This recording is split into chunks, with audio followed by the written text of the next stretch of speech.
Hello, John Stradamus here. With the Supreme Court decision happening regarding a lot of things, right now it's June 30th, or really July, it's coming on July 1st, really.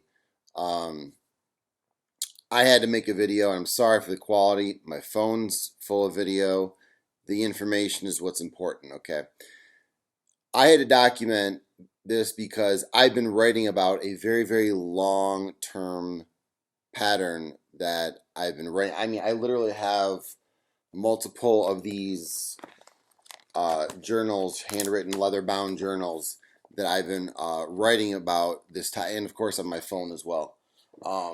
And with the SCOTUS decision on the colleges, and then there's another one with the same-sex and a web designer. A lot of these decisions are coming through now and hitting the news, right? All in one day, and it's not surprising to me. It's a little bit upsetting to me because I want my whole point in writing this book that I'm trying to write it's gonna be called Toxic Tolerance. Okay, and I'm gonna tell you about it. The whole point was for me to be ahead of the curve and to write the book and get it done before this trend really kicked up, which was precisely what I was predicting. So I do have documented that I called this previous and other recordings that I haven't published and other writings that I haven't published. But I'm very withdrawn. I'm very, I'm not out there. So that's part of the reason I'm a good thinker, but it's also not good that I'm not sharing what I'm discovering. So I just want to tell you about the basics of this concept of toxic tolerance. Uh, Really, this has to do with a 200 and roughly 248 year cycle, which we are at a halfway point. We are at a correction point in this cycle. And it has to do with, amongst other things, to boil it down, tolerance and discrimination. Okay, now there's a lot of other things that fit on this axis or these correction points, but I boil it down to tolerance and discrimination. I call it toxic tolerance.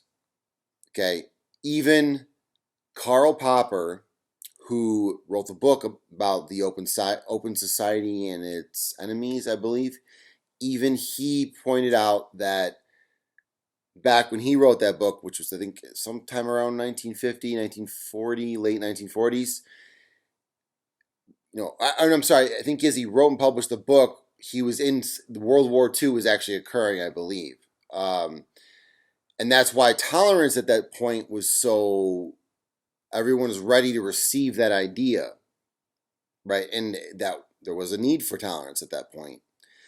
However, we've reached what I call toxic tolerance. What Karl Popper, I believe he called it the paradox of tolerance or the tolerance paradox, something along those lines. I believe we reached that point, the point at which he said the tolerant would become intolerant.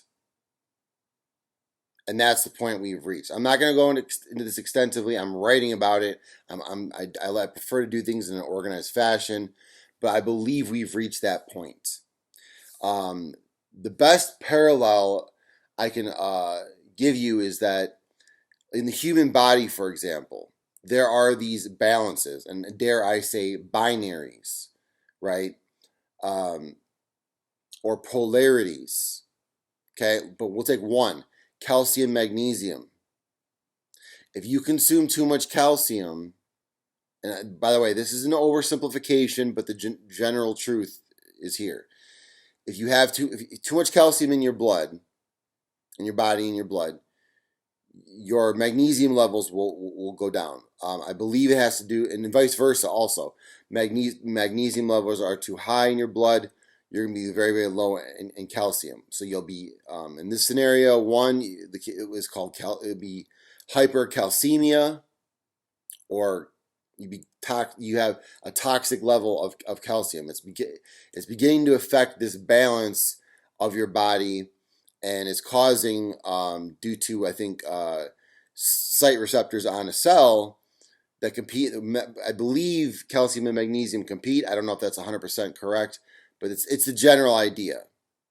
You drink too much milk, eat too much cheese, you get blocked up. Not just because cheese and calcium are binding and contracting, but also because it causes you to lose magnesium, or magnesium can't get into, there's not enough magnesium to get into the cells because it's competing with the calcium.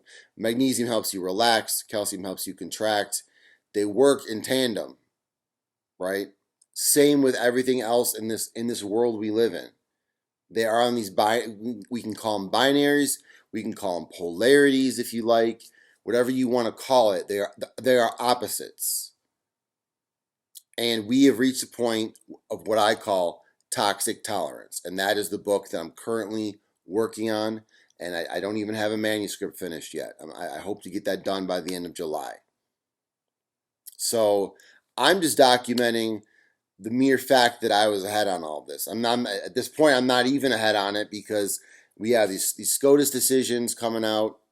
I do have documented and recorded that I've called it. It's just not public. Okay, so if you're not just an individual consumer, but you're looking to hire me, I can prove that I called for what I at the time called the conservative correction, going all the way back to before February 2022. I can prove that to you definitively. Okay, I have various recordings and journal entries on that. So the thing I want the world to know is that this is not some temporary thing. This is a large correction that's occurring. Okay, and that's my perspective. I believe this correction, just as the one side of this thing, well, it has only been 70 years since World War II. The pattern is it is a 240 some year pattern, but without going into detail about it, this other side of the pattern is now starting, and I will get into detail on what that pattern is in another day, another time. But it is a correction point, and it is going to be a long, probably century long movement back in the other direction until we again reach a point where that comes to an extreme peak, a toxic peak, right? But from here on out, people, I believe, are going to become less tolerant, right? When I say that, by the way, I'm sorry to do this, but bigger pattern than this 240 some year pattern, there's a 27,000 year pattern, which is the same pattern that I believe Plato mentioned. He called it a 36,000 year pattern. But regardless of how long you think that pattern is, there is a more powerful pattern that is pushing us into tolerance. So let's keep that in context. We are moving into the age of Aquarius, okay? And that larger, stronger pattern is pushing us into tolerance and race mixing and blending and all this sorts of stuff, right? So please keep that in mind. But from this point forward, people are going to become less tolerant, right? There has been a buildup of what we call a silent majority, people who are afraid to speak up. Again, the same thing occurred on the other side of this pattern. And that's why, by the way, this is why the theme of fascism, anti-fascism has arisen. This is the reason why you see the one side, there's side of tolerance and the LGBTQ movement and all this stuff. You see they have a lot of momentum, right? And a lot of them are excited about their movement, and I understand that. But in that sort of excitement and that buildup and all these allies, right? I'm just telling you what I'm seeing. Basically, they've rubbed the rest of people who aren't who are afraid to speak up because they have jobs, families, careers. They just don't want their reputation ruined. They just don't want to speak out. But there's a silent buildup of anger and resentment and disgust, frankly, with what's occurring. And people are ready to set up boundaries and barriers and borders. Now I say all that because boundaries, barriers, and borders applies both on a personal level, on a national level, which is manifested in the wall. Build the wall. Um, it's also manifesting in this narcissistic empath dynamic that we also see arising. Also is happening on the same axis, the same correction points, which is why if you've been paying attention to it, the themes of narcissism versus empath has built up, and I will tell you from personal strong experience that the gap between empaths and narcissists has to do with lack of the empathic people, who are or shall we say the tolerant people, the open people, being exploited by narcissistic people who have no empathy for they just want. Again, it's unconscious mostly, and I'm not accusing anyone of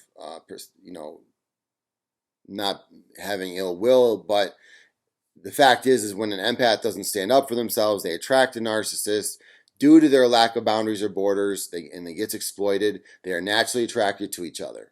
Okay, so that dynamic is happening as well simultaneously as the toxic tolerance dynamic, or you could say that this correction point in a tolerance discriminatory pattern. Okay.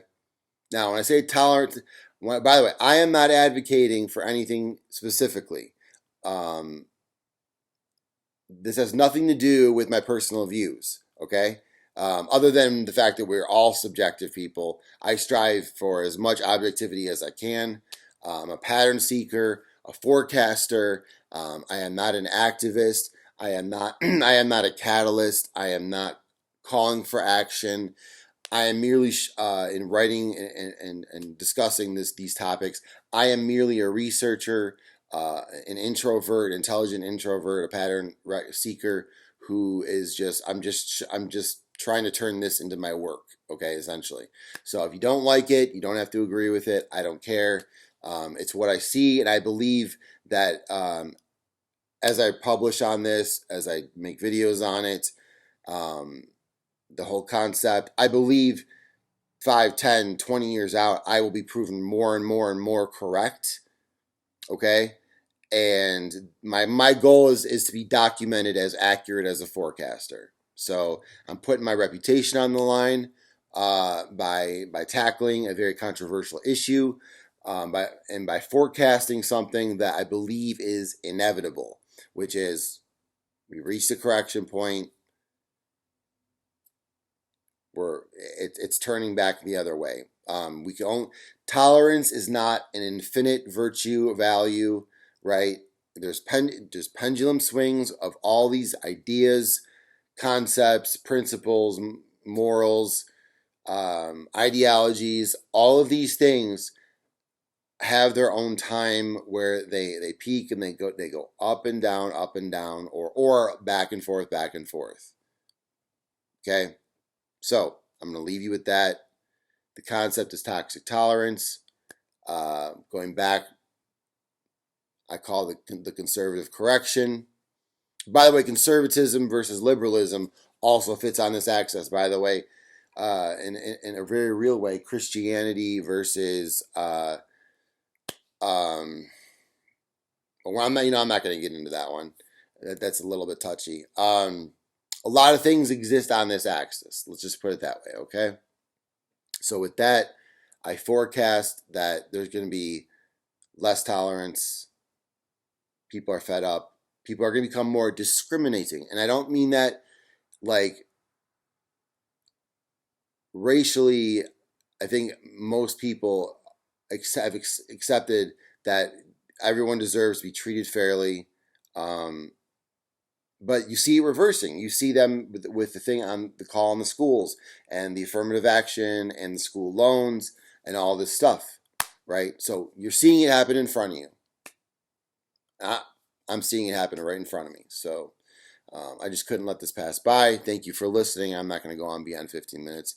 Tune in, subscribe if you want to hear more about this concept. And if you're interested in my work and my book, Toxic Tolerance, or just the discrimination deficiency. Okay? Thank you for listening.